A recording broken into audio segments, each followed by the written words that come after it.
افمن وعدناه وعدا حسنا فهو لاقیہ کمن متعناہ متاع الحیات الدنیا۔ بھلا وہ شخص جس کے ساتھ ہم نے اچھا وعدہ کیا ہو اور وہ اسے پانے والا ہو، کبھی اس شخص کی طرح ہو سکتا ہے جسے ہم نے صرف حیات دنیا کا سر و سامان دیا ہو؟ ثم هو یوم القیامت من المحضرین، پھر وہ قیامت کے روز سزا کے لیے پیش کیا جانے والا ہو۔ وَيَوْمَ يُنَادِيهِمْ، اور بھول نہ جائیں یہ لوگ اس دن کہ جب کہ وہ ان کو پکارے گا۔ فَيَقُولُ أَيْنَ شُرَكَائِيَ الَّذِينَ كُنتُمْ تَزْعُمُونَ، اور پوچھے گا کہاں ہیں میرے وہ شریک جن کا تم گمان رکھتے تھے؟ قَالَ الَّذِينَ حَقَّ عَلَيْهِمُ الْقَوْلُ رَبَّنَا هَؤُلَاءِ الَّذِينَ أَغْوَيْنَا، یہ قول جن پر چسپاں ہوگا وہ کہیں گے اے ہمارے رب، بے شک یہی لوگ ہیں جن کو ہم نے گمراہ کیا تھا۔ اغویناہم کما غوینا، انہیں ہم نے اسی طرح گمراہ کیا جیسے ہم خود گمراہ ہوئے۔ تبرأنا الیک، ہم آپ کے سامنے برات کا اظہار کرتے ہیں۔ ما کانوا ایانا یعبدون، یہ ہماری تو بندگی نہیں کرتے تھے۔ وقیل ادعوا شرکاءکم فدعوہم فلم یستجیبوا لہم ورأوا العذاب، پھر ان سے کہا جائے گا پکارو اب اپنے ٹھہرائے ہوئے شریکوں کو، یہ انہیں پکاریں گے مگر وہ ان کو کوئی جواب نہ دیں گے اور یہ لوگ عذاب دیکھ لیں گے۔ لو انہم کانوا یہتدون، کاش یہ ہدایت اختیار کرنے والے ہوتے۔ وَيَوْمَ يُنَادِيهِمْ فَيَقُولُ مَاذَا أَجَبْتُمُ الْمُرْسَلِينَ، اور فراموش نہ کریں یہ لوگ وہ دن جب کہ وہ ان کو پکارے گا اور پوچھے گا کہ جو رسول بھیجے گئے تھے انہیں تم نے کیا جواب دیا۔ فَعَمِيَتْ عَلَيْهِمُ الْأَنبَاءُ يَوْمَئِذٍ فَهُمْ لَا يَتَسَاءَلُونَ، اس وقت کوئی جواب ان کو نہ سوجھے گا اور نہ یہ آپس میں ایک دوسرے سے پوچھ ہی سکیں گے۔ فَأَمَّا مَن تَابَ وَآمَنَ وَعَمِلَ صَالِحًا فَعَسَىٰ أَن يَكُونَ مِنَ الْمُفْلِحِينَ، البتہ جس نے آج توبہ کر لی اور ایمان لے آیا اور نیک عمل کیے، وہی یہ توقع کر سکتا ہے کہ وہاں فلاح پانے والوں میں سے ہوگا۔ آیت نمبر 61 کو دیکھیے، اللہ تعالیٰ نے اس آیت میں دو لوگوں کا تقابل پیش کر دیا۔ ایک وہ جس کی نظر آخرت پر ہے اور وہ اسے خوب سے خوب تر بنانے میں لگا ہوا ہے، اور دوسرا وہ جو اپنی دنیا بنانے میں لگا ہوا ہے، آخرت سے غافل ہے اور آخرت میں اس سے سخت باز پرس ہونے والی ہے۔ اللہ نے ہمارے سامنے رکھ دیا کہ خود فیصلہ کر لو، فائدے میں کون ہے اور نقصان میں کون۔ دنیا قابل مذمت نہیں، مگر وہ دنیا قابل مذمت ہے جس میں آخرت کا نقصان ہو۔ اللہ تعالیٰ نے تو ہمیں یہ دعا سکھائی ہے، ربنا آتنا فی الدنیا حسنہ وفی الآخرۃ حسنہ وقنا عذاب النار، اللہ ہمیں دنیا کی بھی ساری ہی نعمتیں اور خیر اور بھلائی عطا فرما، اور آخرت کی بھی کسی نعمت اور خیر اور بھلائی سے محروم نہ کرنا۔ اور کسی کی دنیا عیش و عشرت سے گزرے اور آخرت میں وہ جہنم کا مستحق ٹھہرے، یہ ایسے ہی ہے کسی کو چند دن کے لیے بادشاہ بنا دیا جائے اور پھر اسے تختہ دار پر لٹکا دیا جائے، تو ایسی بادشاہت اور ایسی دنیا کا پھر کیا مزہ۔ پھر آیت نمبر 66 میں دیکھیے اللہ تعالیٰ کیا فرما رہے ہیں کہ اللہ تعالیٰ رسولوں سے بھی پوچھیں گے اور لوگوں سے بھی پوچھیں گے کہ تم نے رسولوں کی دعوت کا کیا جواب دیا۔ تو کیا کریں؟ آج اس سوال کا جواب پکا نہ کر لیں اسی دنیا کی زندگی میں۔ قرآن نے تو ہر جگہ نبیوں کی دعوت بتائی، ایک ہی دعوت، ایک ہی پکار سب انبیاء نے لگائی، فاتقوا اللہ واتیعون، اللہ سے ڈرو، اللہ کی نافرمانی سے بچو اور میری اطاعت کرو۔ تو اس کا جواب کیا ہوگا؟ یہ تو ہم عملی جواب دیں گے نا، اور کچھ سوال تو ہم سے قبر میں جاتے ہی پوچھے جائیں گے، من ربک ما دینک ما علمک بہذا الرجل۔ ان کے درست جواب دیے تو فرشتے کہیں گے کہ میٹھی نیند سو جا، ہم تو پہلے ہی جانتے تھے۔ اور اگر نہ جواب دے سکے، اگر زندگی ان سوالوں کے جواب کی تیاری میں نہ گزری، تو فرشتے ہتھوڑے سے ضرب لگائیں گے اور کہتے جائیں گے لا دریتا ولا تلیتا، نہ تو نے سمجھا اور نہ ہی تجھ نے کسی سمجھنے والے کی پیروی اختیار کی۔ اللہ ہمیں دنیا کی زندگی میں سمجھنے کی توفیق دے دے۔ پھر آیت 67 میں دیکھیے، جس نے آج توبہ کر لی اس دنیا کی زندگی میں، اور صرف توبہ نہیں، صرف ایمان نہیں، ایمان کا ثبوت عمل سے بھی دینا ضروری ہے، پھر کامیابی ملے گی۔ وَرَبُّكَ يَخْلُقُ مَا يَشَاءُ وَيَخْتَارُ، تیرا رب پیدا کرتا ہے جو کچھ چاہتا ہے اور وہ خود ہی اپنے کام کے لیے جسے چاہتا ہے منتخب کر لیتا ہے۔ مَا كَانَ لَهُمُ الْخِيَرَةُ، اور یہ انتخاب ان لوگوں کے کرنے کا کام نہیں۔ سبحان اللہ وتعالی عما یشرکون، اللہ پاک ہے اور بہت بالا و برتر ہے اس شرک سے جو یہ لوگ کرتے ہیں۔ وَرَبُّكَ يَعْلَمُ مَا تُكِنُّ صُدُورُهُمْ وَمَا يُعْلِنُونَ، تیرا رب جانتا ہے جو کچھ یہ دلوں میں چھپائے ہوئے ہیں اور جو کچھ یہ ظاہر کرتے ہیں۔ وَهُوَ اللَّهُ لَا إِلَٰهَ إِلَّا هُوَ، وہی ایک اللہ ہے جس کے سوا کوئی عبادت کا مستحق نہیں، لہ الحمد فی الاولی والآخرہ، اسی کے لیے حمد ہے دنیا میں بھی اور آخرت میں بھی، وَلَهُ الْحُكْمُ وَإِلَيْهِ تُرْجَعُونَ، اور فرما روائی اسی کی ہے اور اسی کی طرف تم لوٹائے جاؤ گے۔ تو جب پلٹنا اسی کی طرف ہے تو کیوں نہ اس کو راضی کرتے ہوئے جائیں، خوشیوں سے جائیں، اپنی مرضی سے دین کے رستے پہ چلتے ہوئے جائیں، تاکہ جائیں تو اللہ ہمارا استقبال کرے اور ہم بھی اس سے راضی اور خوش ہوں، ورنہ زبردستی لے جائے گئے تو ہلاکت ہے۔ قل ارأیتم ان جعل اللہ علیکم اللیل سرمدا الی یوم القیامہ، اے نبی صلی اللہ علیہ وسلم ان سے کہیے کبھی تم لوگوں نے غور کیا اگر اللہ قیامت تک تم پر ہمیشہ کے لیے رات طاری کر دے، من الہ غیر اللہ یأتیکم بضیاء، تو اللہ کے سوا وہ کون سا معبود ہے جو تمہیں روشنی لا دے؟ افلا تسمعون، کیا تم سنتے نہیں؟ قل ارأیتم ان جعل اللہ علیکم النہار سرمدا الی یوم القیامہ، ان سے پوچھو کبھی تم نے سوچا کہ اگر اللہ قیامت تک تم پر ہمیشہ کے لیے دن طاری کر دے، من الہ غیر اللہ یأتیکم بلیل تسکنون فیہ، تو اللہ کے سوا وہ کون سا معبود ہے جو تمہیں رات لا دے تاکہ تم اس میں سکون حاصل کرو؟ افلا تبصرون، کیا تمہیں سوچتا نہیں؟ ومن رحمتہ جعل لکم اللیل والنہار لتسکنوا فیہ ولتبتغوا من فضلہ ولعلکم تشکرون، یہ اسی کی رحمت ہے کہ اس نے تمہارے لیے رات اور دن بنائے تاکہ تم رات میں سکون حاصل کرو اور دن کو اپنے رب کا فضل تلاش کرو، شاید کہ تم شکر گزار بنو۔ اور واقعی ہم دن اور رات کے آنے جانے کے اس قدر عادی ہو گئے ہیں، ہم نے کبھی یہ سوچا ہی نہیں کہ اللہ کی کتنی بڑی نعمت ہے۔ دن کو ہم کام کرتے ہیں، رات کو ہم آرام کرتے ہیں۔ اللہ تعالیٰ ہمیں غفلت سے جگانا چاہتے ہیں کہ غور کرو، سوچو، وہ رب کتنا مہربان ہے، اسے ہماری چھوٹی سے چھوٹی ضرورت کا بھی احساس ہے۔ پورے دن کی تھکاوٹ کے بعد وہ رات کی ٹھنڈک اور سکون ہمیں عطا کرتا ہے۔ کتنی دنیا کی جگہ ایسی ہیں جہاں گرمیوں میں رات نہیں ہوتی اور سردیوں میں سورج نہیں آتا، تو ہم کیوں نہ اللہ کا شکر ادا کریں۔ وَيَوْمَ يُنَادِيهِمْ فَيَقُولُ أَيْنَ شُرَكَائِيَ الَّذِينَ كُنتُمْ تَزْعُمُونَ، یاد رکھیں یہ لوگ وہ دن جب کہ وہ انہیں پکارے گا، پھر پوچھے گا کہاں ہیں میرے وہ شریک جن کا تم گمان رکھتے تھے۔ وَنَزَعْنَا مِن كُلِّ أُمَّةٍ شَهِيدًا فَقُلْنَا هَاتُوا بُرْهَانَكُمْ فَعَلِمُوا أَنَّ الْحَقَّ لِلَّهِ، اور ہم ہر امت میں سے ایک گواہ نکال لائیں گے، پھر کہیں گے کہ لاؤ اب اپنی دلیل، اس وقت انہیں معلوم ہو جائے گا کہ حق اللہ کی طرف سے ہے۔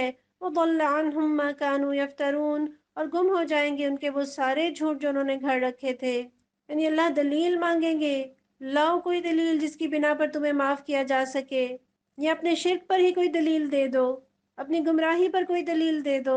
اور اللہ تعالیٰ ہر امت میں سے گواہ لائیں گے، یعنی وہ نبی جس نے اس امت کو خبردار کیا تھا، یا انبیاء کے پیروکاروں میں سے کوئی ہدایت یافتہ انسان جس نے امت میں تبلیغ حق کا فریضہ انجام دیا تھا، یا ہر وہ ذریعہ جس سے اس امت کو پیغام پہنچ چکا تھا، اللہ تعالیٰ پیش کر دیں گے۔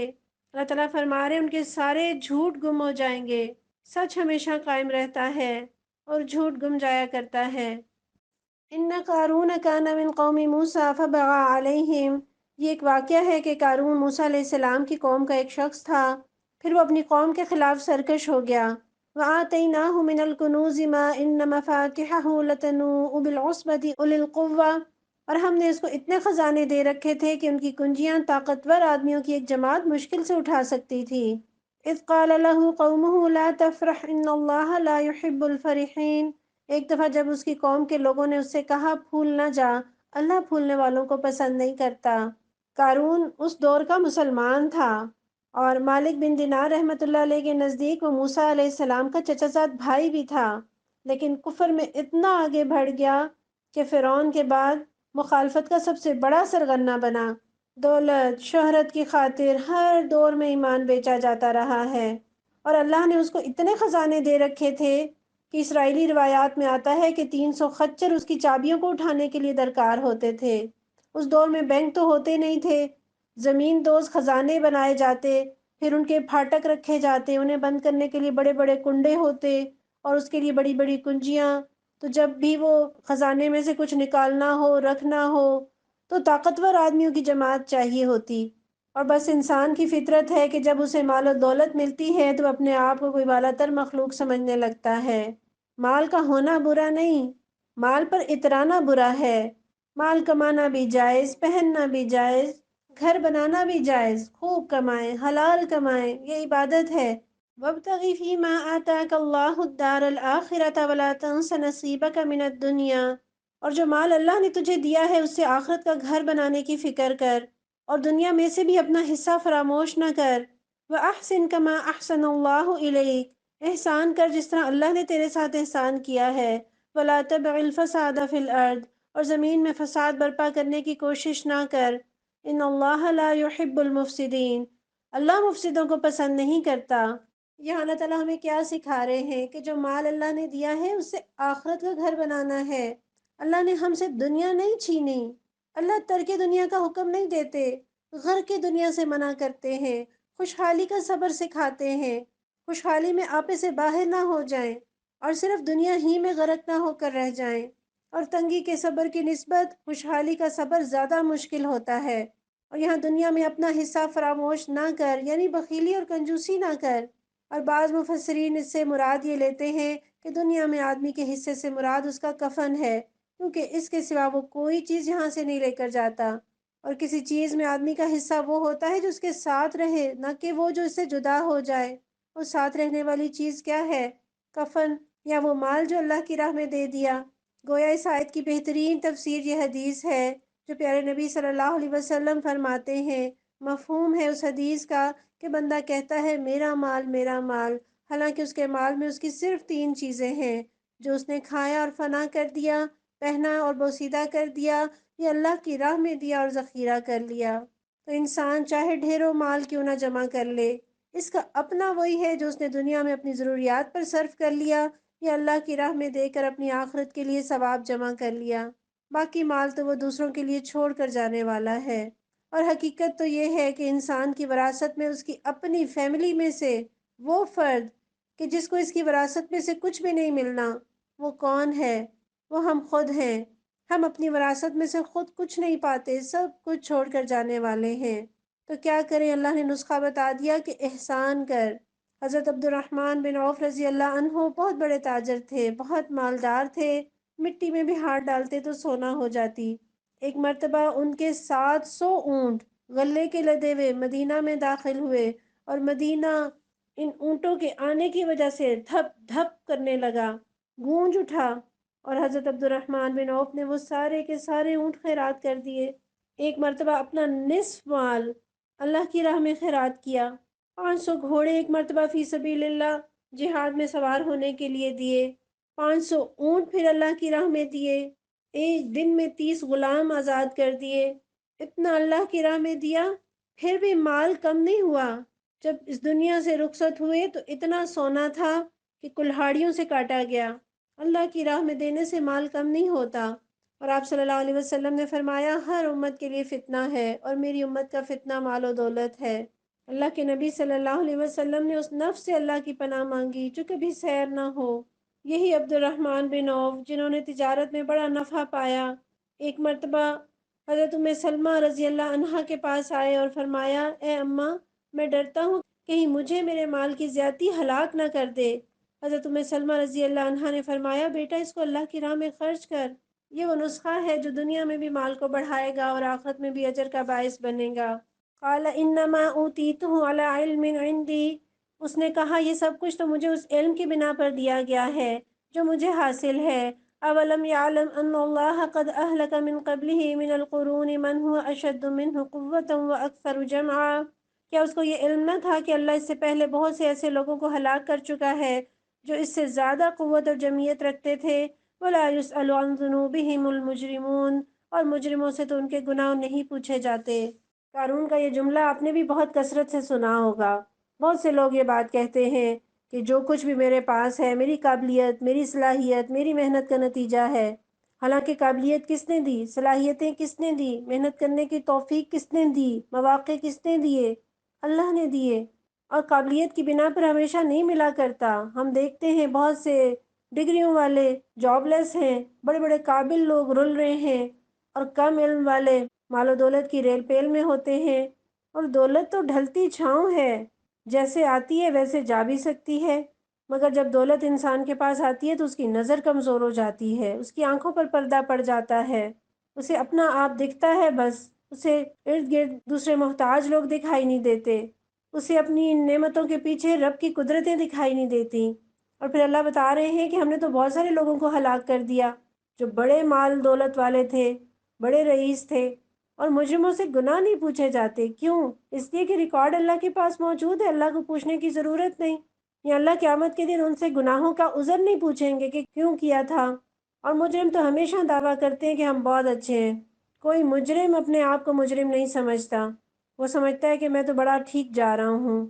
فخرج علی قومہ فی زینتہ، ایک روز وہ اپنی قوم کے سامنے اپنے پورے ٹھاٹ میں نکلا۔ قال الذین یریدون الحیاۃ الدنیا، جو لوگ حیات دنیا کے طالب تھے، یا لیت لنا مثل ما اوتی قارون، وہ اسے دیکھ کر کہنے لگے کاش ہمیں بھی وہی کچھ ملتا جو قارون کو دیا گیا ہے۔ انہ لذو حظ عظیم، یہ تو بڑا نصیبے والا ہے۔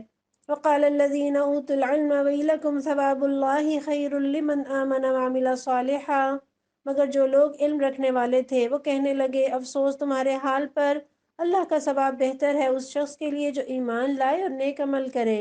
وَلَا يُلَقَّاهَا إِلَّا الصَّابِرُونَ، اور یہ دولت نہیں ملتی مگر صبر کرنے والوں کو۔ یہ بالکل وہی سوچ ہے، وہی انداز ہے جو ہم دیکھتے ہیں کہ کسی کی گاڑی اچھی دیکھی، کسی کا زیور، کسی کا گھر، کسی کے کپڑے، اور ہم فوراً امپریس ہو جاتے ہیں، کہتے ہیں ہائے کتنا خوش نصیب ہے یہ، کتنی نعمتوں میں کھیل رہا ہے، اور ہم تمنا کرتے ہیں کاش ہم ایسے ہو جائیں۔ اور آپ نے شاید بخاری کی وہ حدیث پڑھی ہو جس کا مفہوم ہے بنی اسرائیل کا ایک دودھ پیتا بچہ تھا جو بول اٹھا تھا، ماں اسے دودھ پلا رہی تھی اور ایک شخص پورے ٹھاٹ سے نکلا اور ماں کے دل سے دعا نکلی اللہ میرے بچے کو ایسا بنا دے۔ بچے نے دودھ چھوڑا اور بولا اللہ مجھے ایسا نہ بنانا، اور پھر دودھ پینے لگا۔ پھر ایک عورت گزری، لوگ اسے مارتے جا رہے تھے، اس پر الزام لگا رہے تھے، اور وہ کہہ رہی تھی حسبی اللہ، اور ایک دم ماں کے دل سے ہوک اٹھی اور ماں نے کہا اللہ میرے بچے کو ایسا نہ بنانا۔ بچے نے دودھ چھوڑا اور بولا اللہ مجھے ایسا ہی بنا دے۔ یہ ہے اصل حقیقت، بچے فطرت پر ہوتے ہیں، اور اگر ہماری فطرت بھی مست نہ ہو جائے تو ہمیں اندازہ ہو جائے کہ اصل چیز، اصل خوش نصیبی مال و دولت کا مل جانا نہیں، بلکہ اصل خوش نصیبی ایمان کا مل جانا ہے۔ دنیا والوں کے پاس جو کچھ بھی ہے بے نیاز ہو جائیے، بے پرواہ ہو جائیے، اور یہاں ایک اچھا رویہ آپ کو نظر آ رہا ہے، گویا اللہ کی دنیا نیک بندوں سے خالی نہیں۔ جہاں دنیا پر فخر کرنے والے ہیں وہاں اس کی حقیقت جاننے والے بھی لوگ ہیں، ان کے پاس اللہ نے علم دیا ہے۔ حالانکہ ایک علم تو قارون کے پاس بھی تھا، قارون کے پاس دنیا کا علم تھا تو ان لوگوں کے پاس دین کا علم تھا۔ یہ صبر کی دولت رکھنے والے لوگ ہیں، اور علم سیکھنے کے لیے صبر چاہیے، اور صبر تو روشنی ہے جس سے جنت کا رستہ نظر آتا ہے، اور حب دنیا یہ اندھیرا ہے، آنکھیں اندھی کر دیتا ہے۔ اور یہاں یہ دیکھیے وہ شخص تو اپنے پورے ٹھاٹ کے ساتھ نکلا اپنی بڑائی دکھانے کے لیے۔ ہم نکلتے ہیں تو کس لیے نکلیں؟ ہم اس شخص کے پیچھے نہ چلیں، ہم اپنی دنیا کی بڑائی دکھانے کے لیے نہ نکلیں، ہم اللہ کی بڑائی دکھانے کے لیے نکلیں، ہم دین کی شہرت کے لیے نکلیں۔ اور پیارے نبی صلی اللہ علیہ وسلم کی دعاؤں میں ہے نا اللہ تعالیٰ مجھے لوگوں کی نگاہوں میں مجھے بڑا بنا دے اور مجھے اپنی نگاہوں میں چھوٹا کر دے، عاجزی آ جائے۔ دنیا کا علم تکبر سکھاتا ہے، دین کا علم عاجزی سکھاتا ہے۔ فَخَسَفْنَا بِهِ وَبِدَارِهِ الْأَرْضَ، آخرکار ہم نے اسے اور اس کے گھر کو زمین میں دھسا دیا۔ فَمَا كَانَ لَهُ مِن فِئَةٍ، پھر کوئی اس کے حامیوں کا گروہ نہ تھا، يَنْصُرُونَهُ جو اس کی مدد کو آتا، مِن دُونِ اللَّهِ اللہ کے مقابلے میں، وَمَا كَانَ مِنَ الْمُنْتَصِرِينَ اور نہ وہ خود اپنی مدد آپ کر سکا۔ وَأَصْبَحَ الَّذِينَ تَمَنَّوْا مَكَانَهُ بِالْأَمْسِ، اب وہی لوگ جو کل اس کی منزلت کی تمنا کر رہے تھے، يَقُولُونَ وَيْكَأَنَّ اللَّهَ يَبْسُطُ الرِّزْقَ لِمَن يَشَاءُ مِنْ عِبَادِهِ وَيَقْدِرُ، افسوس ہم بھول گئے تھے کہ اللہ اپنے بندوں میں سے جس کا رزق چاہتا ہے کشادہ کرتا ہے، اور جسے چاہتا ہے نپا تلا دیتا ہے۔ لولا امن اللہ علینا لخسف بنا، اگر اللہ نے ہم پر احسان نہ کیا ہوتا تو ہمیں بھی زمین میں دھسا دیتا۔ وَإِكَأَنَّهُ لَا يُفْلِحُ الْكَافِرُونَ، افسوس کہ ہم کو یاد نہ رہا کہ کافر فلاح نہیں پایا کرتے۔ تِلْكَ الدَّارُ الْآخِرَةُ نَجْعَلُهَا لِلَّذِينَ لَا يُرِيدُونَ عُلُوًّا فِي الْأَرْضِ وَلَا فَسَادًا، آخرت کا گھر تو ہم ان لوگوں کے لیے مخصوص کر دیں گے جو زمین میں اپنی بڑائی نہیں چاہتے اور نہ فساد کرنا چاہتے ہیں۔ وَالْعَاقِبَةُ لِلْمُتَّقِينَ، اور انجام کی بھلائی متقین ہی کے لیے ہے۔ مَنْ جَاءَ بِالْحَسَنَةِ فَلَهُ خَيْرٌ مِّنْهَا، جو کوئی بھلائی لے کر آئے گا اس کے لیے اس سے بہتر بھلائی ہے۔ ومن جاء بالسيئة فلا يجزى الذين عملوا السيئات إلا ما كانوا يعملون، اور جو برائی لے کر آئے تو برائیاں کرنے والوں کو ویسا ہی بدلہ ملے گا جیسے عمل وہ کرتے تھے۔ کیا پتہ چلا آخرت کا گھر کن کے لیے ہے؟ جو زمین میں اپنی بڑائی نہیں چاہتے، وہ تو خود اللہ کے غلام ہیں، اس کے آگے سر جھکانے والے ہیں۔ وہ زمین پر اللہ ہی کی بڑائی قائم کرنا چاہتے ہیں، اور بڑا بننے کی خواہش ہر انسان کے اندر ہے۔ دنیا میں آدھے فساد بڑا بننے کی چاہت میں ہوتے ہیں، لیکن اللہ کے بندے اعلیٰ ترین کرسی پر بھی جا بیٹھیں تو اللہ ہی کی بڑائی قائم کرتے ہیں، خواہ وہ حضرت یوسف علیہ السلام ہو، حضرت داؤد علیہ السلام ہو، حضرت سلیمان علیہ السلام ہو، یا حضرت عمر فاروق رضی اللہ عنہ ہو۔ وہ جتنی فتوحات سے، جتنی کامیابیوں سے نوازے جاتے ہیں، ان کا سر اللہ کے حضور جھکتا چلا جاتا ہے۔ ایسے لوگوں کے لیے اللہ جنت کے دروازے کھول دیا کرتا ہے۔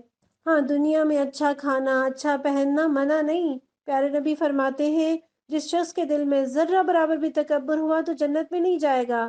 تو ایک شخص نے کہا یا رسول اللہ، آدمی کی تو یہ خواہش ہوتی ہے کہ اس کا لباس اچھا ہو، اس کی جوتی اچھی ہو، تو کیا یہ بھی تکبر ہے؟ تو آپ نے فرمایا نہیں، یہ تو خوبصورتی ہے، اللہ خوبصورت ہے اور خوبصورتی کو پسند کرتا ہے۔ تکبر تو یہ ہے کہ حق کو ٹھکرا دیا جائے اور لوگوں کو حقیر جانا جائے۔ پھر اللہ کتنا رحیم ہے، جو بھلائی لے کر آئے گا اس سے بڑھا چڑھا کر اجر عطا کریں گے، اور جو برائی لے کر آئے گا تو برائیاں کرنے والوں کو ویسے ہی بدلہ دیا جائے گا۔ گویا بتا دیا جائے گا کہ تمہاری اپنی بوئی ہوئی فصل ہے، اسے کاٹ لو۔ نبی صلی اللہ علیہ وسلم فرماتے ہیں اللہ تعالیٰ فرماتا ہے کہ جب میرا بندہ کوئی برائی کرنے کا ارادہ کرے تو اے فرشتوں تم اسے مت لکھو جب تک وہ اسے کر نہ لے، پھر اگر کر لے تو ایک برائی لکھ لو، اور اگر میرے خوف سے اسے چھوڑ دے یعنی برائی نہ کرے تو اس کے لیے ایک نیکی لکھ دو، اور جب وہ نیکی کا ارادہ کرے اور اس کو کرے نہ تو اس کے لیے ایک نیکی لکھ لو، اور اگر اس کو کرے تو 10 گناہ سے 700 گناہ تک لکھو۔ یہ ہے میرا اور آپ کا رحیم و کریم رب۔ ان الذی فرض علیک القرآن لرادک الی معاد، اے نبی صلی اللہ علیہ وسلم یقین جانیے کہ جس نے یہ قرآن آپ پر فرض کیا ہے وہ آپ کو ایک بہترین انجام کو پہنچانے والا ہے۔ قل ربی اعلم من جاء بالہدی، ان لوگوں سے کہہ دیجئے کہ میرا رب خوب جانتا ہے کہ ہدایت لے کر کون آیا، ومن ہوا فی ضلال مبین، اور کھلی گمراہی میں کون مبتلا ہے۔ وما كنت ترجو ان يلقى اليك الكتاب الا رحمة من ربك، آپ اس بات کے ہرگز امیدوار نہ تھے کہ آپ پر کتاب نازل کی جائے، یہ تو محض آپ کے رب کی مہربانی سے آپ پر نازل ہوئی ہے۔ فلا تکونن ظہیرا للکافرین، بس آپ کافروں کے مددگار نہ بنیے۔ یہاں اللہ تعالیٰ یہ بتا رہے ہیں کہ اللہ نے یہ قرآن کی ذمہ داری آپ پر ڈالی ہے، اس لیے وہی رہنمائی بھی کرے گا، اور یہ قرآن رحمت ہے، رحمت نہیں۔ جو اس کتاب کی قدر نہیں کر رہے وہ اپنے آپ کو رحمت سے محروم کر رہے ہیں۔ بس اے نبی آپ اس قرآن کو بے کم وقاص لوگوں تک پہنچا دیجئے، لوگوں سے نہ ڈریے۔ اور میں اور آپ اگر اس آیت کو اپنے اوپر رکھ کر دیکھیں، ہم میں بہت سے لوگ ہوں گے جو بہت ساری پلاننگ کے ساتھ اس قرآن کو سن رہے ہوں گے، اور بہت سارے ایسے بھی ہوں گے جو اچانک آئے، اتفاقاً آئے، کسی نے ان کو لنک بھیج دیا، وہ اس میں ایڈ ہو گئے، اور وہ ایسے آئے کہ پڑھتے چلے گئے، سنتے چلے گئے، اپنا آپ سنوارتے چلے گئے۔ یہ کیا ہے؟ یہ محض اللہ کی مہربانی ہے۔ اور بہت سارے ایسے بھی ہوں گے جنہوں نے بہت پلان کیا ہوگا لیکن سن نہ سکے ہوں۔ تو دیکھیے گھر بناتا کوئی ہے، رہتا کوئی ہے، کہتا کوئی ہے، کرتا کوئی ہے۔ بس دعا کریں کہ اللہ تعالیٰ ہمیں اس سے کبھی محروم نہ کرے۔ وَلَا يَصُدُّنَّكَ عَنْ آيَاتِ اللَّهِ بَعْدَ إِذْ أُنزِلَتْ إِلَيْكَ وَادْعُ إِلَىٰ رَبِّكَ وَلَا تَكُونَنَّ مِنَ الْمُشْرِكِينَ، اور ایسا کبھی نہ ہونے پائے کہ اللہ کی آیات جب آپ پر نازل ہوں تو کفار آپ کو ان سے باز رکھیں۔ اپنے رب کی طرف دعوت دیجیے اور ہرگز مشرکوں میں شامل نہ ہوں۔ وَلَا تَدْعُ مَعَ اللَّهِ إِلَٰهًا آخَرَ، اور اللہ کے ساتھ کسی دوسرے معبود کو نہ پکار۔ لا الہ الا ہو، اس کے سوا کوئی معبود نہیں۔ کل شیء ہالک الا وجہہ، ہر چیز ہلاک ہونے والی ہے سوائے اس کی ذات کے۔ لہ الحکم والیہ ترجعون، فرما روائی اسی کی ہے اور اسی کی طرف تم سب پلٹائے جانے والے ہو۔ اللہ تعالیٰ کیا بتا رہے ہیں؟ یہ اللہ کی رحمت ہے، یہ اس کا فضل ہے کہ اللہ نے اس نعمت عظمیٰ کے لیے آپ کو چنا۔ اب اپنے دل میں کافروں کے لیے کوئی محبت نہ رکھیے، کوئی جذبہ تعاون نہ رکھیے۔ قرآن کی تلاوت، اس پر عمل، اس کی تبلیغ کسی حال میں نہ چھوڑیے، اور لوگوں کو ایک رب کی طرف، اور اس کی شریعت پر عمل کرنے کی طرف دعوت دیتے رہیے۔ پیارے نبی صلی اللہ علیہ وسلم فرماتے ہیں سب سے سچا کلمہ لبید شاعر کا ہے جو اس نے کہا۔ لبید شاعر نے ایک کلمہ کہا تھا، الا کل شیء ما خلا اللہ باطل، یاد رکھو کہ اللہ کے سوا سب کچھ باطل ہے، سب کچھ مٹ جانے والا، سب ختم ہو جانے والا ہے سوائے رب کی ذات کے۔ سورہ عنکبوت مکی دور کی صورت ہے اور عنکبوت مکڑی کو کہتے ہیں، اور یہ ہماری کائنات کے چھوٹے چھوٹے استاد، جیسے پیچھے ہم نے چونٹی کا ذکر پڑھا، شہد کی مکھی کا ذکر پڑھا، مویشیوں کا ذکر پڑھا، مکھی کا ذکر پڑھا، تو یہ عنکبوت بھی میری اور آپ کے استاد ہے۔ مکڑی جالا بناتی ہے جسے ویب کہتے ہیں، اور آپ اسے ویب سائٹ کہہ لیجئے۔ عقل والے اس کا اچھا استعمال کرتے ہیں اور بے عقل اس کا برا استعمال کرتے ہیں۔ اور مکڑی جو جالا بناتی ہے انگلی کی پور سے ٹوٹنے والا جالا ہوتا ہے، اور آج دنیا کا سارا باطل نظام یوں ہی سمجھ لیجئے کہ مومن کے ایک ٹچ کا منتظر ہے اور اس سے ٹوٹنے والا ہے۔ اور جس طرح مکڑی کا گھر نہایت بودا، کمزور اور ناپائیدار ہوتا ہے، اسی طرح غیر اللہ کے سہارے بھی ناپائیدار ہیں، اور غیر اللہ کا سہارا لینا بھی ایسی بے وقوفی ہے جیسے کوئی مکڑی کے گھر کا سہارا لے۔ سورہ عنکبوت کا بنیادی مضمون آزمائش ہے۔ ہجرت حبشہ سے پہلے یہ صورت نازل ہوئی اور وہ دور اتنا سخت تھا، مسلمانوں پر کفار شدید ظلم و ستم ڈھا رہے تھے، انہیں جسمانی اذیتیں دے رہے تھے۔ وہ اس قدر آزمائے گئے، کس بنا پر؟ صرف لا الہ الا اللہ کہنے پر۔ واللہ آج ہم 1000 دفعہ بھی لا الہ الا اللہ کہہ لیں، ان کا ایک دفعہ لا الہ الا اللہ کہنا اور ظلم و ستم برداشت کرنا، ہم ان کے مقام اور مرتبے کو نہیں پا سکتے۔ حضرت ابوبکر صدیق کو حرم میں جوتوں سے پیٹا گیا، حضرت عمر رضی اللہ عنہ کو قتل کرنے کی کوشش کی گئی، حضرت عثمان رضی اللہ عنہ کو رسیوں میں جکڑا گیا، حضرت بلال رضی اللہ عنہ کو مکہ کی چلچلاتی دھوپ میں لٹا کر اوپر پتھر رکھا گیا، گلے میں رسی ڈال کر مکہ کی گلیوں میں گھسیٹا گیا، حضرت خباب رضی اللہ عنہ کو دہکتے کوئلوں پر لٹایا گیا اور گرم لوہے سے جسم کو داغا گیا، آل یاسر پر ظلم کے پہاڑ توڑے گئے، کتنے ظلم برداشت کیے، لیکن اللہ کے دین کو نہ چھوڑا۔ اللہ ہمیں اپنے دین کی قدر کرنے والا بنا دے۔ بسم اللہ الرحمن الرحیم۔ الف لام میم، احسب الناس ان یترکوا ان یقولوا آمنا وهم لا یفتنون۔ کیا لوگوں نے یہ سمجھ رکھا ہے کہ وہ بس اتنا کہنے پر چھوڑ دیے جائیں گے کہ ہم ایمان لائے اور انہیں آزمایا نہ جائے گا؟ وَلَقَدْ فَتَنَّا الَّذِينَ مِن قَبْلِهِمْ فَلَيَعْلَمَنَّ اللَّهُ الَّذِينَ صَدَقُوا وَلَيَعْلَمَنَّ الْكَاذِبِينَ۔ حالانکہ ہم ان سب لوگوں کی آزمائش کر چکے ہیں جو ان سے پہلے گزرے ہیں، اللہ کو تو ضرور یہ دیکھنا ہے کہ سچے کون ہیں اور جھوٹے کون۔ ایمان کا دعویٰ کرنے کے بعد امتحان تو ہوگا۔ جیسے کالج میں داخلہ لے کر یہ شرط نہیں باندھی جا سکتی کہ یہ بچی امتحان سے ڈرتی ہے، اس لیے کھیلے گی، کودے گی، سہیلیاں بنائے گی، پارٹی میں جائے گی، چلے کلاس بھی اٹینڈ کر لے گی لیکن امتحان نہیں دے گی، تو ایسی بچی کو کون داخلہ دے گا؟ ٹیسٹ تو ہوں گے، چھوٹے بھی ہوں گے، بڑے بھی ہوں گے، کبھی ریٹن ہوں گے، کبھی پریکٹیکل ہوں گے، کبھی زبانی ہوں گے، اور ان سب میں پاس ہونا بھی ضروری ہوگا، پھر مڈ ٹرم اور پھر بڑا امتحان۔ یہ ساری کہانی تو ہماری جانی پہچانی ہے، مگر ہم نے دنیا کو امتحان کا جانا ہی نہیں، اس لیے اللہ تعالیٰ یاد دلا رہے ہیں کہ آزمائش تو ہوگی، بس اللہ سے دعا کیجئے کہ اللہ تعالیٰ آسان سوال پوچھے، ربی یسر ولا تعسر۔ اس نے ہمیں خود مانگنا سکھایا کہ پروردگار ہم پر ایسے بوجھ نہ ڈال جو تو نے ہم سے پچھلوں پر ڈالے، اور ایسے بوجھ بھی نہ ڈال جو ہم اٹھانے کی سکت نہ رکھتے ہوں۔ اور اللہ نے یہاں فتنہ کا لفظ استعمال کیا، یفتنون، یہ سونے کو آگ میں تپانے کے لیے استعمال ہوتا ہے، گویا اللہ کے رستے میں جو آزمائے جائیں اللہ نے انہیں سونے سے تشبیہ دی ہے، اور گویا اللہ نے بتا دیا کہ جنت صرف دعووں سے تمناؤں سے نہیں ملتی، عمل سے ملتی ہے۔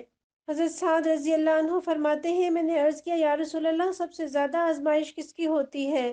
آپ نے فرمایا انبیاء کی، پھر صالحین کی، پھر درجہ بدرجہ لوگوں پر آزمائشیں آتی ہیں، اور جس پر جتنی آزمائشیں آتی ہیں وہ اللہ کے اتنا ہی زیادہ مقرب ہوتا ہے۔ اور اسی حدیث کے آخر میں نبی صلی اللہ علیہ وسلم فرماتے ہیں کہ آدمی کی آزمائش جاری رہتی ہے حتیٰ کہ وہ زمین پر اس حال میں چلتا ہے کہ اس پر کوئی گناہ باقی نہیں رہتا۔ پروردگار ہمارے ہر غم، ہر دکھ، ہر بیماری کو گناہوں کے جھڑنے کا ذریعہ بنا دے۔ اللہ تعالیٰ تو ہمیں عافیت میں رکھنا۔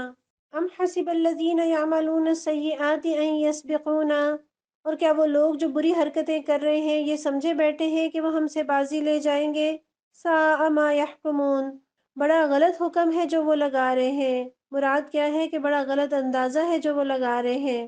من کان یرجو لقاء اللہ فإن اجل اللہ لآت، جو کوئی اللہ سے ملنے کی توقع رکھتا ہو اسے معلوم ہونا چاہیے کہ اللہ کا مقرر کیا ہوا وقت آنے ہی والا ہے۔ وَهُوَ السَّمِيعُ الْعَلِيمُ، اور اللہ سب کچھ سنتا اور جانتا ہے۔ انسان کی موت تو اس سے جوتی کے تسمے سے بھی زیادہ قریب ہے۔ وَمَن جَاهَدَ فَإِنَّمَا يُجَاهِدُ لِنَفْسِهِ، جو شخص بھی مجاہدہ کرے گا اپنے ہی بھلے کے لیے کرے گا۔ کیا مطلب ہے؟ جتنا گڑ ڈالو گے اتنا میٹھا ہوگا۔ مٹا دے اپنی ہستی کو اگر کچھ مرتبہ چاہے کہ دانہ خاک میں مل کر گل و گلزار ہوتا ہے۔ جتنی محنت کریں گے اتنا زیادہ فائدہ اپنے لیے پائیں گے۔ ان اللہ لغنی عن العالمین، اللہ یقیناً دنیا جہان والوں سے بے نیاز ہے۔ والذین آمنوا وعملوا الصالحات لنکفرن عنہم سیئاتہم ولنجزینہم احسن الذی کانوا یعملون، جو لوگ ایمان لائیں اور نیک اعمال کریں ان کی برائیاں ہم ان سے دور کر دیں گے اور انہیں ان کے بہترین اعمال کی جزا دیں گے۔ نیکیاں آتی ہیں تو برائیاں خود بخود ختم ہونے لگتی ہیں۔ وَوَصَّيْنَا الْإِنسَانَ بِوَالِدَيْهِ حُسْنًا، ہم نے انسان کو ہدایت کی کہ اپنے والدین کے ساتھ نیک سلوک کرے۔ وَإِنْ جَاهَدَاكَ لِتُشْرِكَ بِي مَا لَيْسَ لَكَ بِهِ عِلْمٌ فَلَا تُطِعْهُمَا، لیکن اگر وہ تجھ پر زور ڈالیں کہ تو میرے ساتھ کسی ایسے معبود کو شریک ٹھہرائے جسے تو میرے شریک کی حیثیت سے نہیں جانتا تو ان کی اطاعت نہ کر۔ إِلَيَّ مَرْجِعُكُمْ فَأُنَبِّئُكُمْ بِمَا كُنْتُمْ تَعْمَلُونَ، میری ہی طرف تم سب کو پلٹ کر آنا ہے، پھر میں تمہیں بتا دوں گا کہ تم کیا کرتے رہے ہو۔ کیا پتہ چلا کہ والدین سے حسن سلوک کا حکم ہے، خدمت گزاری، نرم رویہ، معروف میں اطاعت، اور یہ کہ تمام رشتوں سے بڑھ کر میرا اور آپ کا رشتہ رب کے ساتھ ہے، بندگی اور غلامی کا رشتہ۔ جس طرح دنیا میں ہر بڑے کا حکم چھوٹے کے حکم کو کاٹ دیتا ہے، جیسے بڑی بہن کے حکم کے آگے ماں کوئی حکم دے دے تو ماں کا مانا جائے گا، اسی طرح اللہ کے مقابلے میں ہر ایک کا حکم صفر ہو جاتا ہے۔ اور ہم تو کہتے ہیں انا للہ و انا الیہ راجعون، ہم اللہ ہی کے ہیں اور اللہ ہی کی طرف لوٹ کر جانے والے ہیں۔ تو جب جانا رب کے پاس ہے اور ہم ہیں بھی اسی کے، تو اسی کی ماننا اور اسی کی سننا ہم پر لازم ہے۔ حضرت مصعب رحمۃ اللہ علیہ اپنے والد سعد بن ابی وقاص رضی اللہ عنہ سے بیان کرتے ہیں، وہ کہتے ہیں کہ میری ماں نے قسم کھائی تھی کہ وہ سعد سے اس وقت تک بات نہیں کرے گی جب تک وہ اپنا دین نہیں چھوڑے گا، تب تک وہ نہ کچھ کھائے گی نہ پیے گی۔ اور وہ سعد رضی اللہ عنہ سے کہنے لگی کہ اللہ نے تجھے والدین کی اطاعت کا حکم دیا ہے اور میں تیری ماں ہوں، لہٰذا میں تجھے اس بات کا حکم دے رہی ہوں۔ وہ 3 دن بھوکی پیاسی رہی، حتیٰ کہ بھوک اور پیاس کی وجہ سے اس پر غشی طاری ہو گئی۔ تو اس کے دوسرے بیٹے عمارہ نے اسے پانی پلایا، تو جب اسے ہوش آیا تو وہ سعد رضی اللہ عنہ کے خلاف بددعائیں کرنا شروع ہو گئی۔ تو اللہ عز و جل نے قرآن میں یہ آیت اتار دی کہ ہم نے انسان کو اپنے ماں باپ کے ساتھ بھلائی کرنے کی تاکید کی، اور اگر وہ تجھ پر زور دیں کہ میرے ساتھ اس چیز کو شریک ٹھہرائے جس کے بارے میں تجھے کوئی علم نہیں، تو ان کا کہنا مت مان اور ان سے دنیا میں اچھے طریقے سے پیش آ۔ گویا ہمارا اصل اور حقیقی رشتہ اللہ سے ہے، اور آج تک والدین یا شوہروں کے کندھے پہ بندوق رکھ کے اللہ کے جتنے حکم توڑے ہیں ان سب کی یہاں درستگی ہو گئی۔ اسی طرح نوکریوں کی خاطر کبھی باس کو راضی کرنے، کبھی حکمرانوں کو خوش کرنے کے لیے اللہ کے کسی حکم کو توڑنے کی اجازت نہیں۔ والذین آمنوا وعملوا الصالحات لندخلنہم فی الصالحین، وہ لوگ کہ جو ایمان لائے اور انہوں نے نیک اعمال کیے ہوں گے ضرور ہم ان کو صالحین میں داخل کریں گے۔ یہاں اللہ تعالیٰ نے صالحین سے ملنے کا ذکر کیوں کیا کہ دین کی خاطر، اللہ کی خاطر تم لوگوں سے کٹ گئے، بری صحبتیں چھوڑ دیں، دوستیاں چھوڑیں، اپنوں کو چھوڑا، تو اللہ کتنا پیارا خاندان، کتنے پیارے دوست تمہیں دے گا، تمہیں صالحین سے ملائے گا۔ تو یہ دیکھو اگر دین کی خاطر کہیں سے کٹ رہے ہو تو جڑ کہاں رہے ہو، تاکہ تمہیں محرومی کا احساس نہ ہو۔ جیسے حضرت ابراہیم علیہ السلام اللہ کی خاطر اپنے والدین سے، اپنے قبیلے سے کٹے، اپنے وطن سے کٹے، اللہ نے انہیں کتنی پیاری اولاد عطا فرمائی، انبیاء کا خاندان عطا فرمایا۔ دعا کیجئے توفنی مسلما والحقنی بالصالحین، ہمیں اسلام کی حالت میں یا اللہ تو فوت کرنا اور صالحین کے ساتھ ملا دینا۔ ومن الناس من يقول آمنا بالله فإذا أوذي في الله جعل فتنة الناس كعذاب الله۔ لوگوں میں سے کوئی ایسا ہے جو کہتا ہے ہم ایمان لائے اللہ پر، مگر جب وہ اللہ کے معاملے میں ستایا گیا تو اس نے لوگوں کی ڈالی ہوئی آزمائش کو اللہ کے عذاب کی طرح سمجھ لیا۔ وَلَئِن جَاءَ نَصْرٌ مِّن رَّبِّكَ لَيَقُولُنَّ إِنَّا كُنَّا مَعَكُمْ۔ اب اگر تیرے رب کی طرف سے فتح و نصرت آ گئی تو یہی شخص کہے گا کہ ہم تو تمہارے ساتھ تھے۔ اولیس اللہ بعالم بما فی صدور العالمین۔ کیا دنیا والوں کے دلوں کا حال اللہ کو بخوبی معلوم نہیں؟ وَلَيَعْلَمَنَّ اللَّهُ الَّذِينَ آمَنُوا وَلَيَعْلَمَنَّ الْمُنَافِقِينَ۔ اور اللہ کو تو ضرور یہ دیکھنا ہے کہ ایمان لانے والے کون ہیں اور منافق کون۔ یعنی جس طرح اللہ کے عذاب سے ڈر کر نافرمانی سے باز آ جانا چاہیے، یہ شخص بندوں کی دی ہوئی تکلیفوں سے ڈر کر ایمان اور نیکی سے باز آ گیا۔ اسلام میں تو امتحان ہوگا نا، اگر تانے کوئی دے، باتیں سنائے، تو ایسا نہ ہو کہ دین کا رستہ چھوڑ بیٹھے، لوگوں کی باتوں سے بے نیاز ہو جائیے، دین پر چلنا آسان ہو جائے گا۔ اور نیکی کے رستے کی مشکلات سہنا تو انبیاء کی سنت ہے، اور اللہ نے تو امتحان لینا ہے، اس نے تو جاننا ہے کون اپنا ہے کون پرایا۔ وقال الذین کفروا للذین آمنوا اتبعوا سبیلنا۔ یہ کافر لوگ ایمان والوں سے کہتے ہیں تم ہمارے طریقے کی پیروی کرو۔ وَلْنَحْمِلْ خَطَايَاكُمْ۔ اور ہم تمہاری خطاؤں کو اپنے اوپر لے لیں گے۔ وَمَا هُمْ بِحَامِلِينَ مِنْ خَطَايَاهُمْ مِنْ شَيْءٍ۔ حالانکہ ان کی خطاؤں میں سے کچھ بھی وہ اپنے اوپر لینے والے نہیں۔ إِنَّهُمْ لَكَاذِبُونَ۔ وہ قطعاً جھوٹ کہتے ہیں۔ وَلْيَحْمِلُنَّ أَثْقَالَهُمْ وَأَثْقَالًا مَعَ أَثْقَالِهِمْ۔ ہاں ضرور وہ اپنے بوجھ بھی اٹھائیں گے اور اپنے بوجھوں کے ساتھ دوسرے بہت سے بوجھ بھی۔ وَلَيُسْأَلُنَّ يَوْمَ الْقِيَامَةِ عَمَّا كَانُوا يَفْتَرُونَ۔ اور قیامت کے روز یقیناً ان سے ان افطرا پردازیوں کی باز پرس ہوگی جو وہ کرتے رہے۔ آپ ایسی گفتگو سنتے ہوں گے کہ جذباتی نہ بنو، دیکھو ہم نے دھوپ میں بال سفید نہیں کیے، ابھی تو تمہارا کیریئر نہیں بنا، پاگل نہ بنو، ابھی تم نے دیکھا ہی کیا ہے، اور اس طرح کی بہت ساری باتیں۔ قرآن نے تو ایک اصول بتا دیا، لا تزر وازرۃ وزر اخری۔ کوئی بوجھ اٹھانے والا کسی دوسرے کا بوجھ نہیں اٹھائے گا۔ اور جب دہکتی ہوئی جہنم سامنے آئے گی، اس وقت کس کی یہ ہمت ہوگی کہ دنیا میں جو وعدہ اس نے کیا تھا اس کی لاج رکھنے کے لیے کہہ دے کہ حضور میرے کہنے سے اس شخص نے ایمان کو چھوڑا تھا، آپ اسے معاف کر کے جنت میں بھیج دیں اور میں جہنم میں اپنے کفر کے ساتھ اس کے کفر کی سزا بھی بھگتنے کے لیے تیار ہوں۔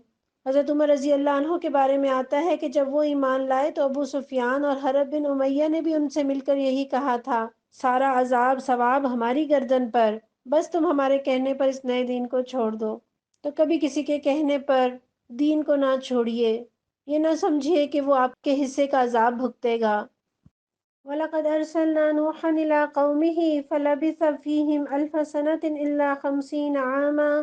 ہم نے نوح علیہ السلام کو ان کی قوم کی طرف بھیجا اور وہ 50 کم 1000 برس ان کے درمیان رہے۔ فَأَخَذَهُمُ الطُّوفَانُ وَهُمْ ظَالِمُونَ۔ آخرکار ان لوگوں کو طوفان نے آ گھیرا اس حال میں کہ وہ ظالم تھے۔ اندازہ لگائیے، حضرت نوح علیہ السلام 950 سال تبلیغ کا کام کرتے رہے اور نتیجے میں لگ بھگ 80 لوگ ایمان لائے۔ گویا 13-14 برس میں ایک آدمی ایمان لایا، وہ تو 950 سال دین کا جھنڈا اٹھائے کھڑے رہے، لوگوں کی باتیں سہتے رہے۔ ہم 9.5 منٹ بھی بات نہیں سہ پاتے۔ فَأَنجَيْنَاهُ وَأَصْحَابَ السَّفِينَةِ وَجَعَلْنَاهَا آیَةً لِّلْعَالَمِينَ۔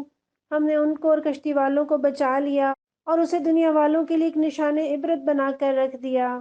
وَإِبْرَاهِيمَ إِذْ قَالَ لِقَوْمِهِ اعْبُدُوا اللَّهَ وَاتَّقُوهُ۔ اور ابراہیم علیہ السلام کو بھیجا جبکہ انہوں نے اپنی قوم سے کہا اللہ کی بندگی کرو اور اسی سے ڈرو۔ ذَلِكُمْ خَيْرٌ لَكُمْ إِن كُنتُمْ تَعْلَمُونَ۔ یہ تمہارے لیے بہتر ہے اگر تم جانو۔ انما تعبدون من دون اللہ اوثانا۔ تم اللہ کو چھوڑ کر جنہیں پوج رہے ہو وہ تو محض بت ہیں۔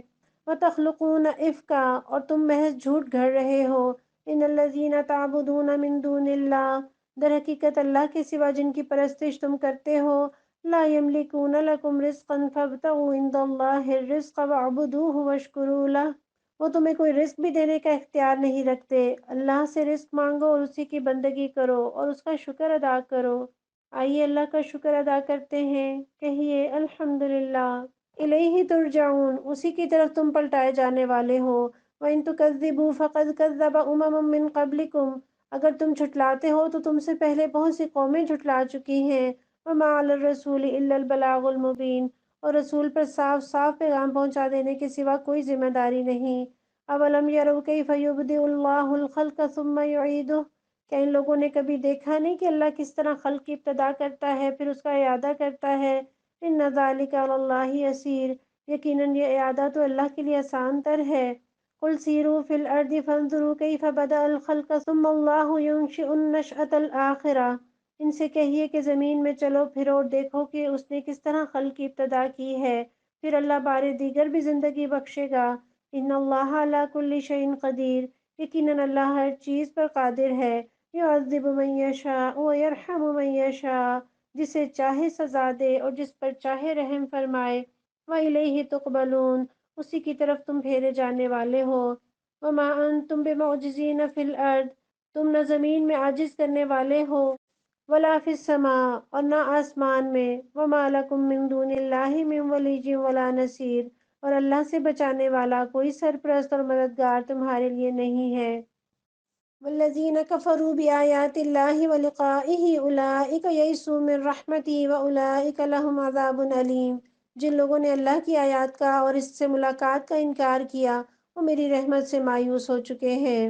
واولئک لهم عذاب علیم، اور ان کے لیے دردناک سزا ہے۔ دنیا میں تو رحمت عام ہے نا، لیکن قیامت کے دن صرف ایمان لانے والوں کے لیے خاص ہوگی۔ اللہم اجعلنا منہم۔ فما کان جواب قومہ الا ان قالوا اقتلوہ او حرقوہ، پھر اس کی قوم کا جواب اس کے سوا کچھ نہ تھا کہ انہوں نے کہا کہ قتل کر ڈالو اسے یا جلا ڈالو اسے۔ فانجاہ اللہ من النار، آخرکار اللہ نے اسے آگ سے بچا لیا۔ کہ اللہ آج بھی بچانے پر قدرت رکھتا ہے؟ بے شک ان فی ذلک لآیات لقوم یؤمنون، ان میں نشانیاں ہیں ان لوگوں کے لیے جو ایمان لانے والے ہیں۔ وقال انما اتخذتم من دون اللہ اوثانا مودۃ بینکم فی الحیاۃ الدنیا، اور انہوں نے کہا کہ تم نے دنیا کی زندگی میں تو اللہ کو چھوڑ کر بتوں کو اپنے درمیان محبت کا ذریعہ بنا لیا۔ بتوں سے محبت کی وجہ سے ایک دوسرے کے ساتھ مل مل کر برائیاں کرتے ہو۔ آج ہم دیکھ لیں کہ ہماری محبت کس کے ساتھ ہے۔ جس کے ساتھ محبت ہے اسی کے ساتھ قیامت کے دن اٹھائے جائیں گے۔ اور یہ ہر دور کا المیہ ہے، جس طرح ہندوؤں نے، کافروں نے بتوں کو اپنے درمیان محبت کا ذریعہ بنا لیا۔ یہ بت پتھر کے مٹی کے بھی ہو سکتے ہیں اور رسم و رواج کے بھی۔ کل کافر پتھر کے بتوں کے نام پر اکٹھے ہوتے تھے، آج اللہ کے احکام کو چھوڑ کر توڑ کر رسم و رواج کے بتوں کو پوجا جاتا ہے۔ ان پر اکٹھے ہوتے ہیں، باہمی محبت کا ذریعہ بنتے ہیں، مل جل کر ان رسموں کو تقویت دی جاتی ہے، ان کی سیوا کی جاتی ہے، انہیں بڑھایا اور پھیلایا اور سجایا اور سنوارا جاتا ہے۔ گن گن کر اپنی رسموں کو دیکھ لیجئے۔ ثم یوم القیامت یکفر بعضکم ببعض ویلعن بعضکم بعضا، مگر قیامت کے روز تم ایک دوسرے کا انکار اور ایک دوسرے پر لعنت کرو گے۔ ومأواکم النار وما لکم من ناصرین، اور آگ تمہارا ٹھکانہ ہوگی اور کوئی تمہارا مددگار نہ ہوگا۔ فآمن لہ لوط، اس وقت لوط علیہ السلام نے ان کو مانا۔ وقال انی مہاجر الی ربی، اور ابراہیم علیہ السلام نے فرمایا کہ میں اپنے رب کی طرف ہجرت کرتا ہوں۔ آئیے ہم بھی اپنے رب کی طرف ہجرت کر لیں۔ انہ هو العزیز الحکیم، وہ بڑا زبردست بھی ہے اور حکیم بھی۔ ووہبنا لہ اسحاق ویعقوب، اور ہم نے اسے اسحاق اور یعقوب علیہ السلام جیسی اولاد عنایت فرمائی۔ دیکھ لیجئے، کٹے کن لوگوں سے تو جڑے کن لوگوں سے۔ اپنوں کو چھوڑا تو اللہ نے کتنا پیارا خاندان دے دیا، بیٹے پوتے انبیاء کہلائے۔ وَجَعَلْنَا فِي ذُرِّيَّتِهِ النُّبُوَّةَ وَالْكِتَابَ وَآتَيْنَاهُ أَجْرَهُ فِي الدُّنْيَا، اور ان کی نسل میں ہم نے نبوت اور کتاب رکھ دی۔ وَإِنَّهُ فِي الْآخِرَةِ لَمِنَ الصَّالِحِينَ، اور اسے دنیا میں اس کا اجر عطا کیا اور آخرت میں وہ یقیناً صالحین میں سے ہوگا۔ وَلُوطًا إِذْ قَالَ لِقَوْمِهِ إِنَّكُمْ لَتَأْتُونَ الْفَاحِشَةَ، اور ہم نے لوط علیہ السلام کو بھیجا جبکہ اس نے اپنی قوم سے کہا تم وہ فحش کام کرتے ہو، ما سبقکم بها من احد من العالمین، تم سے پہلے دنیا والوں میں سے کسی نے نہیں کیا، گویا انہوں نے اس برائی کو سب سے پہلے ایجاد کیا۔ اَإِنَّكُمْ لَتَأْتُونَ الرِّجَالَ وَتَقْطَعُونَ السَّبِيلَ، کیا تمہارا حال یہ ہے کہ مردوں کے پاس جاتے ہو اور رہزنی کرتے ہو؟ وَتَأْتُونَ فِي نَادِيكُمُ الْمُنکَرَ، اور اپنی مجلسوں میں برے کام کرتے ہو؟ فما كان جواب قومه إلا أن قالوا ائتنا بعذاب الله إن كنت من الصادقين۔ پھر کوئی جواب اس کی قوم کے پاس اس کے سوا نہ تھا کہ انہوں نے کہا لے آ اللہ کا عذاب اگر تو سچا ہے۔ قال رب انصرنی علی القوم المفسدین۔ لوط علیہ السلام نے کہا اے میرے رب ان مفسد لوگوں کے مقابلے میں میری مدد فرما۔ وَلَمَّا جَاءَتْ رُسُلُنَا إِبْرَاهِيمَ بِالْبُشْرَىٰ، اور جب ہمارے فرستاد ابراہیم علیہ السلام کے پاس بشارت لے کر پہنچے۔ کون سی بشارت؟ یعنی حضرت اسحاق اور حضرت یعقوب علیہ السلام کی پیدائش کی بشارت۔ قَالُوا إِنَّا مُهْلِكُو أَهْلِ هَٰذِهِ الْقَرْيَةِ، تو انہوں نے ان سے کہا ہم اس بستی کے لوگوں کو ہلاک کرنے والے ہیں۔ إِنَّ أَهْلَهَا كَانُوا ظَالِمِينَ، اس کے لوگ سخت ظالم ہو چکے ہیں۔ قَالَ إِنَّ فِيهَا لُوطًا، حضرت ابراہیم علیہ السلام نے فرمایا وہاں تو لوط علیہ السلام موجود ہیں۔ قالوا نحن اعلم بمن فیها، انہوں نے کہا ہم خوب جانتے ہیں وہاں کون کون ہے۔ لننجینہ واہلہ الا امرأتہ، ہم اسے اس کی بیوی کے سوا اس کے باقی سب گھر والوں کو بچا لیں گے۔ کانت من الغابرین، اس کی بیوی پیچھے رہ جانے والوں میں سے تھی۔ اسے اپنی قوم کی محبت، اپنے رشتہ داروں کی محبت لے ڈوبی۔ ہم نے الحقنی بالصالحین، یہ صرف دعا نہیں کرنی، دعا بھی کرنی ہے۔ ولما ان جاءت رسلنا لوطا سیء بهم وضاق بهم ذرعا وقالوا لا تخف ولا تحزن، پھر جب ہمارے فرستاد لوط علیہ السلام کے پاس پہنچے تو ان کی آمد پر سخت پریشان اور دل تنگ ہوا۔ انہوں نے کہا نہ ڈرو نہ رنج کرو، انا منجوک واہلک الا امرأتک کانت من الغابرین، ہم آپ کو اور آپ کے گھر والوں کو بچا لیں گے سوائے آپ کی بیوی کے جو پیچھے رہ جانے والوں میں سے ہے۔ انا منزلون علی اہل هذه القرية رجزا من السماء بما كانوا يفسقون، ہم اس بستی کے لوگوں پر آسمان سے عذاب نازل کرنے والے ہیں اس فسق کی بدولت جو یہ کر رہے ہیں۔ وَلَقَدْ تَرَكْنَا مِنْهَا آيَةً بَيِّنَةً لِقَوْمٍ يَعْقِلُونَ، اور ہم نے اس بستی کی ایک کھلی نشانی چھوڑ دی ہے ان لوگوں کے لیے جو عقل سے کام لیتے ہیں۔ یہاں کھلی نشانی سے مراد بحیرہ مردار ہے جسے بحر لوط بھی کہا جاتا ہے۔ حضرت لوط علیہ السلام کی بیوی عذاب کا شکار ہوئی۔ میاں بیوی کا رشتہ بس دنیا تک ہے، آخرت میں یہ رشتہ ایمان کی بنیاد پر برقرار رہے گا۔ اگر یہاں ایمان کا رشتہ نہ ہوا تو وہاں یہ رشتے برقرار نہیں رہ سکیں گے۔ وَإِلَىٰ مَدْيَنَ أَخَاهُمْ شُعَيْبًا، اور مدین کی طرف ہم نے ان کے بھائی شعیب علیہ السلام کو بھیجا۔ فقال یا قوم اعبدوا اللہ وارجوا اليوم الآخر ولا تعثوا في الارض مفسدین، اس نے کہا اے میری قوم کے لوگو اللہ کی بندگی کرو، روز آخر کے امیدوار رہو۔ فَكَذَّبُوهُ فَأَخَذَتْهُمُ الرَّجْفَةُ فَأَصْبَحُوا فِي دَارِهِمْ جَاثِمِينَ، مگر انہوں نے اسے جھٹلا دیا، آخرکار ایک سخت زلزلے نے انہیں آ لیا اور وہ اپنے گھروں میں پڑے کے پڑے رہ گئے۔ وَعَادًا وَثَمُودَ وَقَدْ تَبَيَّنَ لَكُم مِّن مَّسَاكِنِهِمْ، اور عاد اور سمود کو ہم نے ہلاک کیا، تم وہ مقامات دیکھ چکے ہو جہاں وہ رہتے تھے۔ وَزَيَّنَ لَهُمُ الشَّيْطَانُ أَعْمَالَهُمْ، ان کے اعمال کو شیطان نے ان کے لیے خوشنما بنا دیا۔ فَصَدَّهُمْ عَنِ السَّبِيلِ وَكَانُوا مُسْتَبْصِرِينَ، اور راہ راست سے برکشتہ کر دیا حالانکہ وہ ہوش گوش رکھتے تھے۔ وَقَارُونَ وَفِرْعَوْنَ وَهَامَانَ، اور قارون اور فرعون اور حامان کو ہم نے ہلاک کیا۔ وَلَقَدْ جَاءَهُم مُوسَىٰ بِالْبَيِّنَاتِ فَاسْتَكْبَرُوا فِي الْأَرْضِ وَمَا كَانُوا سَابِقِينَ، موسیٰ علیہ السلام ان کے پاس بینات لے کر آئے مگر انہوں نے زمین میں اپنی بڑائی کا زوم کیا حالانکہ وہ سبقت لے جانے والے نہ تھے، یعنی بھاگ کر اللہ کی گرفت سے بچ نکلنے والے نہ تھے، اللہ کی تدبیروں کو ناکام کر دینے کی طاقت نہیں رکھتے تھے۔ فَكُلًّا أَخَذْنَا بِذَنبِهِ، آخرکار ہر ایک کو ہم نے اس کے گناہ میں پکڑا۔ فَمِنْهُمْ مَنْ أَرْسَلْنَا عَلَيْهِمْ حَاصِبًا، پھر ان میں سے کسی پر ہم نے پتھراؤ کرنے والی ہوا بھیجی، یعنی قوم عاد، جن پر مسلسل 7 راتیں 8 دن تک سخت ہوا کا طوفان برپا رہا۔ وَمِنْهُمْ مَنْ أَخَذَتْهُ الصَّيْحَةُ، اور کسی کو ایک زبردست دھماکے نے آ لیا، یعنی سمود کی قوم۔ وَمِنْهُمْ مَنْ خَسَفْنَا بِهِ الْأَرْضَ، اور کسی کو ہم نے زمین میں دھسا دیا، یعنی قارون۔ وَمِنْهُمْ مَنْ أَغْرَقْنَا، اور کسی کو ہم نے غرق کر دیا، یعنی فرعون اور حامان۔ وَمَا كَانَ اللَّهُ لِيَظْلِمَهُمْ وَلَٰكِنْ كَانُوا أَنفُسَهُمْ يَظْلِمُونَ، اللہ ان پر ظلم کرنے والا نہ تھا مگر وہ خود ہی اپنے اوپر ظلم کر رہے تھے۔ مَثَلُ الَّذِينَ اتَّخَذُوا مِن دُونِ اللَّهِ أَوْلِيَاءَ كَمَثَلِ الْعَنكَبُوتِ، جن لوگوں نے اللہ کو چھوڑ کر دوسرے سرپرست بنا لیے ہیں ان کی مثال مکڑی جیسی ہے۔ اتخذت بیتا، جو اپنا ایک گھر بناتی ہے، وَإِنَّ أَوْهَنَ الْبِيُوتِ لَبَيْتُ الْعَنكَبُوتِ، اور سب گھروں سے زیادہ کمزور گھر مکڑی کا ہی ہوتا ہے۔ لَوْ كَانُوا يَعْلَمُونَ، کاش یہ لوگ جانتے۔ اب مکڑی کے بارے میں تھوڑا دیکھ لیجئے۔ مکڑی فیمیل ہے، اپنا گھر بناتی ہے۔ پتہ چلا کہ گھر عورت سے بنتا ہے۔ مکڑی کی بری بات کیا ہے کہ اپنے گھر کے مرد کو بھی کھا جاتی ہے، اور مکڑی کے جالے میں جو پھنس جائے اس کا نکلنا بڑا مشکل ہوتا ہے، اور سٹکی قسم کا جالا ہوتا ہے۔ اور مکڑی کے جالے کی مثال دے کر اللہ تعالیٰ نے بتا دیا کہ اگر یہ دنیاوی سہارے قابل اعتبار ہوتے تو پچھلی قومیں تباہ نہ ہوتی۔ مکڑی کا جالا تو اپنے بنانے والے کو بھی نہیں بچا سکتا۔ اور آپ دیکھیے جالے کہاں بنتے ہیں، ویران جگہوں پر جالے بنتے ہیں۔ جب دل ویران ہو، جب دل میں اللہ کی یاد نہ ہو تو وہاں غیر اللہ کا جالا بن جاتا ہے، گھر بن جاتا ہے۔ انسان بنیادی طور پر کمزور ہے، اسے سہارا چاہیے، کبھی وہ عقل، کبھی مال، کبھی ڈگری، کبھی عہدہ، ان کے سہارے ڈھونڈنے لگتا ہے، ان کے سہارے چاہنے لگتا ہے۔ اور یہ سہارے چاہنا ایسے ہی ہے جیسے کوئی مکڑی کا جالا پکڑے اور سمجھے کہ وہ بچ جائے گا، تو وہ نہیں بچ سکتا۔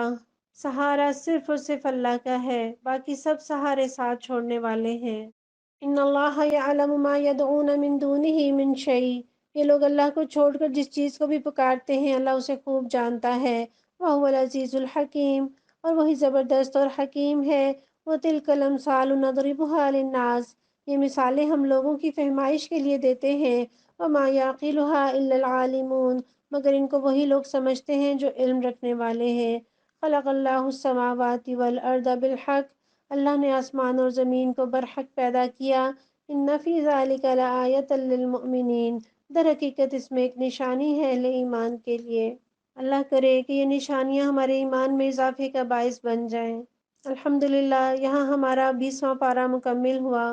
ربنا تقبل منا انک انت السمیع العلیم وتب علینا انک انت التواب الرحیم، وصلی اللہ تعالی علی رسول خیر خلقہ محمد وعلی آلہ وصحبہ اجمعین برحمتک یا ارحم الراحمین، آمین یا رب العالمین۔